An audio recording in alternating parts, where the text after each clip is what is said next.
Good morning, friends, afternoon, evening, whenever this is that you're getting a chance to watch. I want to start by saying thank you for tuning in to these daily Holy Week videos, 2025.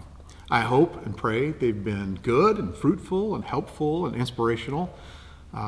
It's been fun for us. We do enjoy doing it. So thank you very much for tuning in to watch our staff here at the Westport Road Church of Christ. Now, on to Saturday. For as jam-packed with scriptures as the first 5 days are of Holy Week, and actually really 6 if you count Sunday, which we should. Day 7 is kind of a big moment of silence. The one thing that we can be certain of is that on that dark Saturday, there was a request made and granted to post guards at Jesus' resting place. Outside of that, pretty much crickets. This has me getting to use my imagination a little with what might have been going on that day. I do love me some biblical daydreaming. I couldn't help but go back in my mind to April 1st, 2022, the day after my mom died.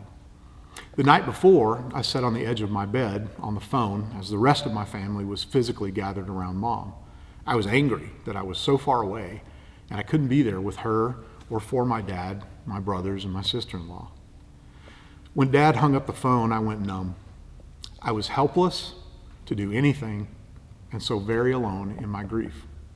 I didn't sleep much or well that night, but did eventually drift off in a tear-filled sleep. So when I woke the next morning, I desperately wanted it all to be a bad dream, but it hadn't been. She was really gone. The numbness and confusion continued. What would I do without my mom? How could that be the end? Why didn't she get a chance to get better? I had so many questions. On Good Friday, Jesus had been up all night, and from Scripture, we know that it had to have been his most stressful and torturous night. Left by his closest friends, betrayed by some of them, he was left to hang on a cross with very few people who loved him there with him.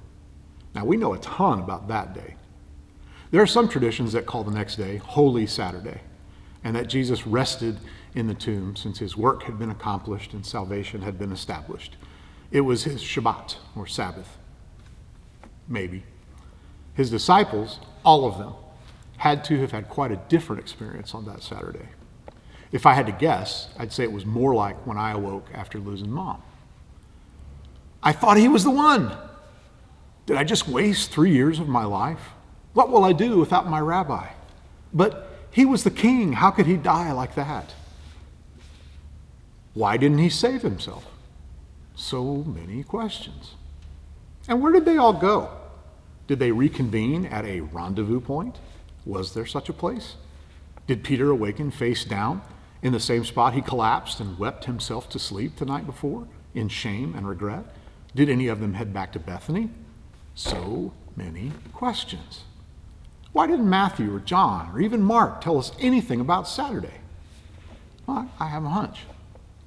By the time they wrote it all down, Sunday had already happened, and that had been the big concluding event in this weekend story.